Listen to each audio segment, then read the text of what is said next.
Hi, and welcome to the next video. In our last little series, we did customizing for beginners, starting from the basics and working up to the finished product, which you see before you here. Quick rundown in case this is your first video. We took the original Polar Battle Bear, we disassembled it, removed the stickers, cleaned it, primed it, painted the different pieces, reassembled, or clear coated, reassembled, put stickers on it, and now you have this is the final product. And you may be wondering, well, okay, I just did that, but what does that mean? Well, what it means is if you can do this, then you can do this. That is the Dreadnought Ground Assault colors put on the VTOL. So what I did was, back in 85 or 86, I think it was, Sears released a Dreadnought in the red and blue colors with the this crazy photochromic green, and what that meant is it changed color in the sun. And I wanted to make one, but actually in the colors that they put on the ground assault vehicle. So there was a Ram motorcycle and a Stinger Jeep with these colors on it. And all I did was some quick color matching, and there was some trial and error done. And I wanted to apply those to the Skyhawk VTOL. These are reproduction stickers from Toy Hacks of the original VTOL vehicle. And that's the end result. And if you can do that, you can also do this. This Skyhawk here is my rendition of a 2005 Skyhawk that was released as part of a convention exclusive. It's Steel Brigade, as you can see on the tail here. But it came released in a swirly blue plastic, which I wasn't a fan of. So what I did in this case is, rather than the team colors like with the Dreadnoughts or the Cobra red and blue, I took the colors from the figure and applied them to the Skyhawk. So you've got your silver, you've got your tan, you've got your light blue, and the canopy and the tail are actually the original Skyhawk pieces unpainted. And all I did was match, or at least try and match, the sheen on the painted parts with that of the unpainted parts so they would blend together. And the missiles are uncolored to give it that dark bit. I thought black was a little harsh, so I left them in their dark gray. And all that comes from taking a vehicle, disassembling it, and following the same steps that we did with the Polar Battle Bear. So now what we're going to do is we're going to up our game a little bit here. And we're going to teach you how to do this. That's right, we're doing Tiger Force. This is just an example, one of my earlier efforts. There's things about it I don't like, and there's things about it that I do like. Primary being, which will be one of the main focuses of this custom, is I painted on the mouth, and I drew this little thin black line to show the outline of a sticker, because that's all hand painted, not a sticker modified from any previous vehicle, so I could still open up the canopy. I don't like the black line, and when you look at the sticker, there's barely any difference between the sticker and the white paint, with a couple of exceptions depending on the condition of the vehicle. The brown I'm okay with. The masking line is fine, but we can do better, I think. And then, as you can see here, I tried to balance out the colors with some red accents. And then stickers from Toy Hacks once again. And we got the red cannons there, so we have also balanced the red accents between the front and the back. And this is the end result. So like I said, certainly not without its flaws. And this is the first shark mouth I've painted. The second one I did for a tiger wolf. So I took the Cobra wolf and put it into Tiger Force colors. And I also hand painted the eyes as well. Just looking at an image of a Tiger Force mouth and recreating it. And I'm going to show you in this series exactly how to do that. It may seem intimidating, but I promise you, the way I'm going to break it down is no problem. And you'll be turning everything, including your food processor, into the Tiger Force team. So without further ado, let's begin. So here we go. In the end of the last series, you'll recall I invited you to join me to turn a MOBAT into a Tiger Force MOBAT. And there's a few considerations. This is when we'll really have to start masking. So using very wide masking tape, painter's tape, I've masked off the interior to protect the engine and all the working parts, or the motor, the working parts. I've also masked off the battery compartment to keep everything in there nice and clean. So if I can eventually get this working, then I'll do exactly that. Now, some of you who are familiar with the MOBAT may be asking why I didn't remove the wheels, and the reason being is I tried pulling a couple of them off, and they would not move. So rather than force it until I had the satisfying crunch of failure, I'm going to leave them on. That technically makes the masking job a little more complex, but the principle remains the same. And the key to masking is making sure that the only exposed part is the part you want to paint. I've also primed the turret and the cupola or whatever you want to call it, and we're going to go from there. Next, what I'll show you is the visualization process, which I already completed. If you've never seen it before, then I recommend you go back to the initial series and watch me do it for the Polar Battle Bear. So just hang tight. There's the rough visualization of the Tiger Force MOBAT. So we've put red on the commander's gun there, and red on the main gun. We're going to do our shark mouth there. We're going to go with black wheels. I had red, which looked kind of cool, but it kind of went outside the aesthetic and it was getting to be too much red. The back plate we'll address later. So we've got nice black wheels there, and tiger stripes roughly the size that I want. They'll change on the vehicle itself. The only thing I'm debating right now is if I'm going to put the eyes of the Tiger Force pattern on the turret or somewhere on the hull. But I've got time to figure that out as we carry on with the other steps. But I'm happy with that pattern, and we'll carry on from there.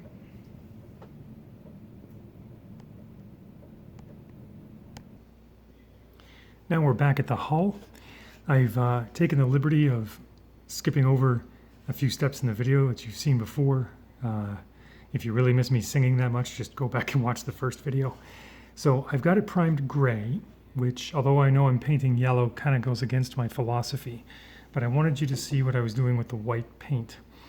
So as per the visualization process, I'm going to put the shark mouth here, and it's going to go into the brown part of the Tiger Force pattern. But I want the whole background to be white because we're going to mask off the mouth. And I'm going to show you how to do that very shortly. One of the keys to success to doing the Tiger Force pattern is putting on more white than you need, then putting on the yellow, and then having the brown come up the middle. And we're going to mask using we're going to try using soft masks for that, and I'll show you what that is afterwards. So all we're doing here is we're going to draw this shark mouth by layering color. Now, the other trick is to make it symmetrical, and it's easier than you think. And all we're going to do is I'm going to take a piece of paper and I'm going to draw a shark mouth on here and cut it out of the piece of paper. And then that's going to be my template. And all I've got to do is take it, flip it to the other side, and it'll be the exact same shape for the other side.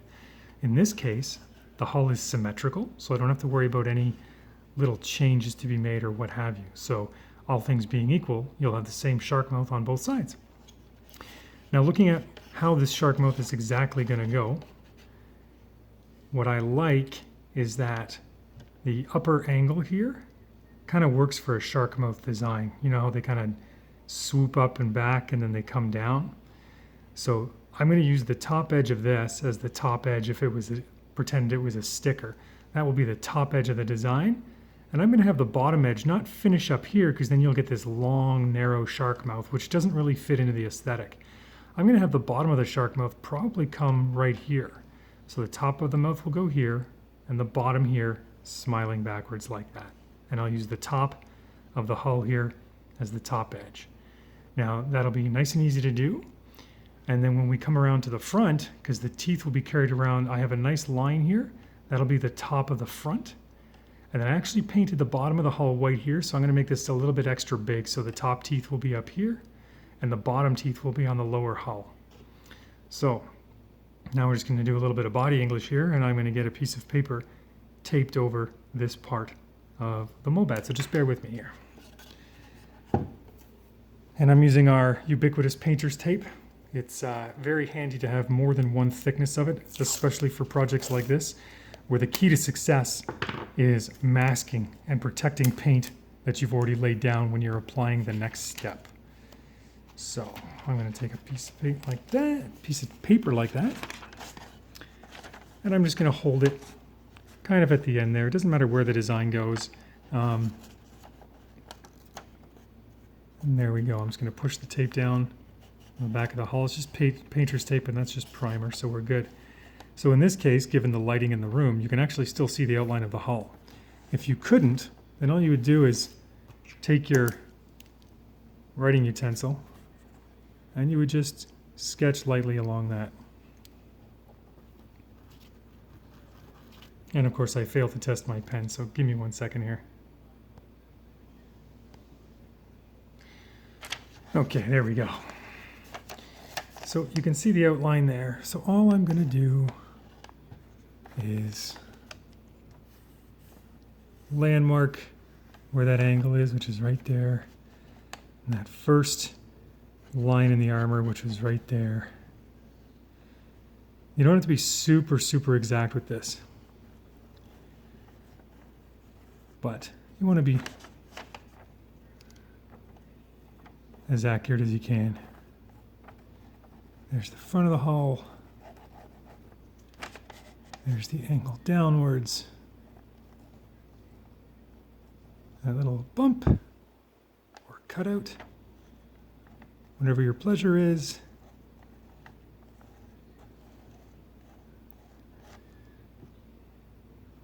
And there we go. I'm just going to confirm. Yeah, go a little straight down there.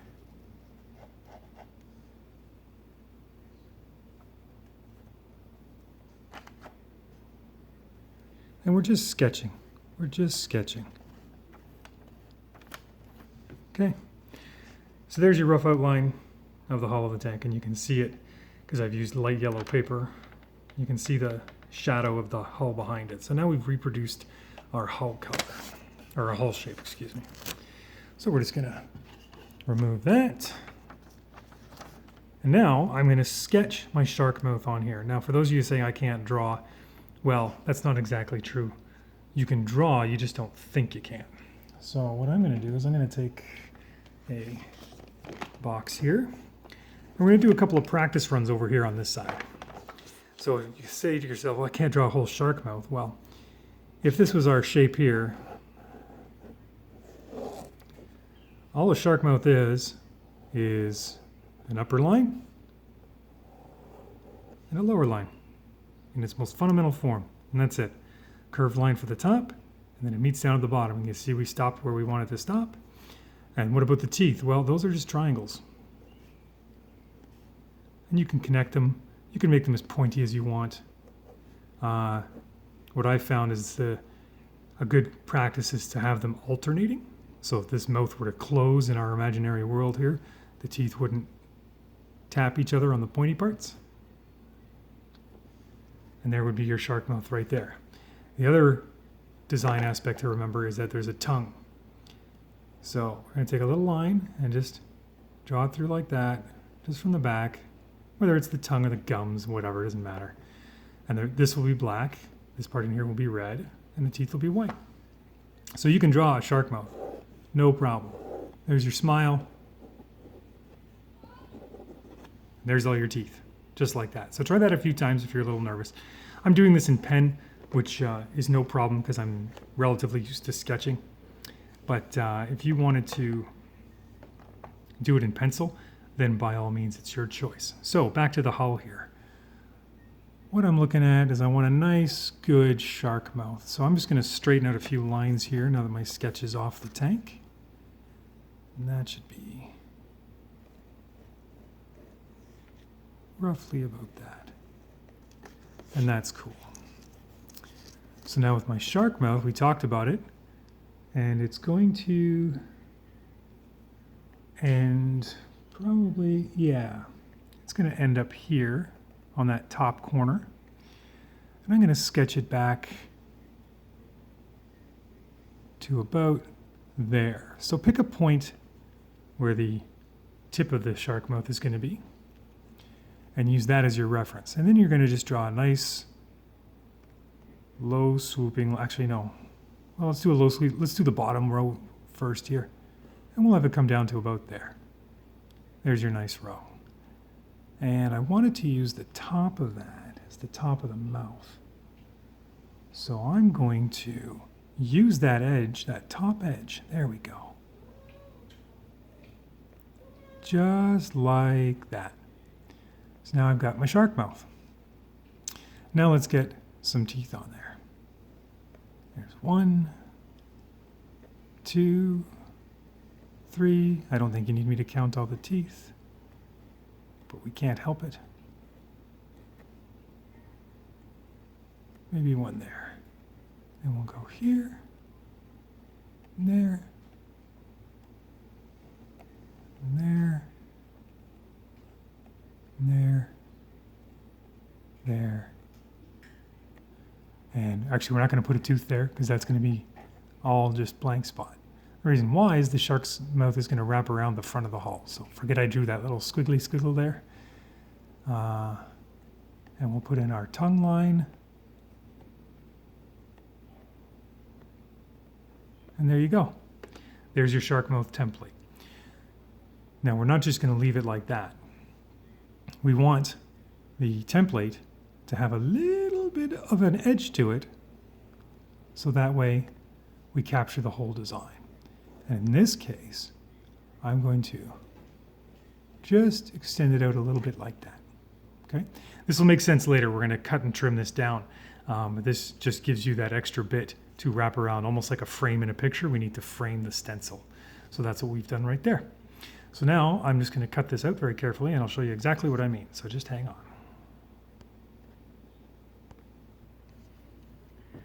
And like everything else in the design world, I looked at it for a second and I realized I didn't like it all that much. So what I did is I quickly redrew it. This is, again, the edge of the tank hull here. And instead of adding an extra bit onto it, I changed the size of the mouth so that the rest of the drawing will act as the frame for the stencil. So this line here represents the first cutout here. And then the rest of the mouth will sit inside that design rather than trying to fill it all up with the shark mouth. It looked a little too gaping. And all I did was just redraw the same thing with the same swoosh line there going up to the corner and the same curved line down here. And then I drew my triangular teeth. And if you find that these are too pointy for your taste, certainly widen them out to look like regular teeth, more like that. It's entirely up to you. For me right now, I like the way that looks, and we'll carry on. So the next step is to cut this out appropriately, and then we're going to place it on a piece of tape, and I'll show you that in 2 seconds. In making my preparations for the masking, I realized that this is going to take a long time to show you, and we're already at the almost the 18-minute mark. So what I want you to do is practice your sketches for your mouth, get your mouth drawing ready. And in the next video, we'll call it part 2, we'll get the mask prepared itself. So keep drawing, keep practicing. Don't stop till you're happy, and we'll see you on the next one. Thanks for watching. Until next time. And have fun.